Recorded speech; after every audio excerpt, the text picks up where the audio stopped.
మీ business విస్తరించాలనుకుంటున్నారా? మార్చి 16-17న హైటెక్స్ లో franchise India biggest ఫ్రో expo. 16వ Andhra Pradesh శాసనసభ ఎన్నికలకు మార్చి 13న ఎలక్షన్ నోటిఫికేషన్ విడుదల చేస్తున్నట్లు సమాచారం. ఎలక్షన్ కు సంబంధించి అన్ని ఏర్పాట్లు దాదాపు పూర్తయ్యాయి. సమస్యాత్మకంగా ఉంటాయనుకుంటున్న నగరాల్లో పోలీసు బలగాలు ప్రత్యేక కవాతు నిర్వహిస్తున్నాయి. ఎన్నికల సంఘం ఇప్పటికే ఏపీలో ఎన్నికల నిర్వహణపైన అధికార యంత్రాంగాన్ని సిద్ధం చేస్తుంది. 2019 ఏప్రిల్లో జరిగిన ఎన్నికల తర్వాత ఏర్పడిన 15వ సభ కాలం 2024 జూన్ 11న ముగుస్తుంది. సభలోని 175 స్థానాలకు ఎన్నికలు జరుగుతాయి. ఏపీలో ఇప్పటికే ఎన్నికల సమరం మొదలైంది. వైసీపీ సిద్ధం సభలతో క్యాడర్ను ఎన్నికల రణరంగానికి రెడీ చేస్తుంది.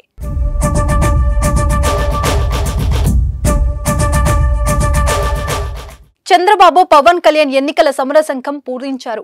షెడ్యూల్, పోలింగ్ తేదీలపైన పార్టీలు అంచనాలకు వచ్చాయి. దీంతో అధినేతలు అలర్ట్ అవుతున్నారు. ఏపీలో తొలి విడతలోనే ఎన్నికలు జరిగే అవకాశం కనిపిస్తుంది. ఎన్నికల నిర్వహణపై కేంద్ర ఎన్నికల సంఘం బిజీగా ఉంది.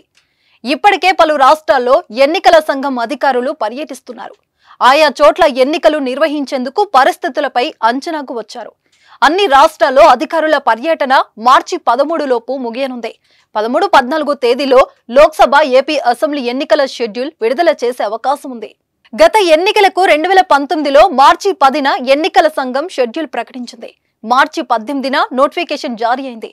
ఏప్రిల్ 11న పోలింగ్ జరగ్గా మే 23న ఫలితాలు వెల్లడయ్యాయి. ఈసారి మార్చి 13న గాని ఆ తర్వాత గాని షెడ్యూల్ విడుదల అవటం ఖాయంగా కనిపిస్తుంది.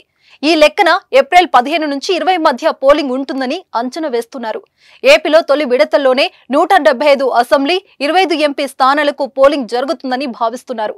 గతంలోని తొలి విడతలోనే ఏపీలో ఎన్నికలు నిర్వహించడం ద్వారా ఇతర రాష్ట్రాలకు అధికారులు, భద్రతా సిబ్బందిని వినియోగించుకోవటానికి ఎన్నికల సంఘానికి వెసులుబాటు ఉంటుంది. తొలి విడతల్లో ఏపీతో పాటుగా తెలంగాణలోనూ ఎన్నికలు జరిగే అవకాశం ఉందని సమాచారం.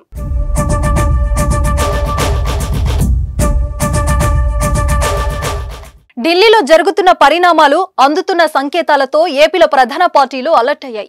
అందులో భాగంగా టీడీపీ, జనసేన తమ అభ్యర్థుల తొలి జాబితా ఇప్పటికే విడుదలయ్యాయి. బీజేపీతో పొత్తు కారణంగా అన్ని సీట్లు ప్రకటించకుండా ఖాయమైన సీట్లను ప్రకటించాలని నిర్ణయించారు. బీజేపీ కేటాయించే సీట్లపైన చంద్రబాబు, పవన్ ఒక అంచనాకు వచ్చినట్లు తెలుస్తుంది. ఈ వారంలోనే ఈ ఇద్దరు నేతలు ఢిల్లీకి వెళ్లనున్నారు. బీజేపీ ముఖ్య నేతలతో సమావేశం తర్వాత సీట్లు ఉమ్మడి మేనిఫెస్టోకు ప్రకటన నిర్ణయించారు. దీంతో ఇక ఏపీలో ఎన్నికల ముహూర్తం పైన దాదాపు క్లారిటీ రావడంతో ప్రజల మధ్యనే ఉండాలని ముఖ్య నేతలు నిర్ణయించారు. సీఎం జగన్ కూడా ఎన్నికలకు రెడీ అయినట్లు తెలుస్తుంది. వచ్చే ఎన్నికలో గెలిచాక వైజాగ్ నుంచి ప్రమాణ స్వీకారం చేస్తానని కూడా ప్రకటించారు. దీంతో వైసీపీ అధికారంలోకి వస్తే 3 రాజధానులు పక్కనే సందేశాన్ని జనాల్లోకి పంపినట్లు అయింది. చూద్దాం ఎన్నికల తర్వాత ఏపీలో జరగబోయే పరిణామాలు ఏంటో.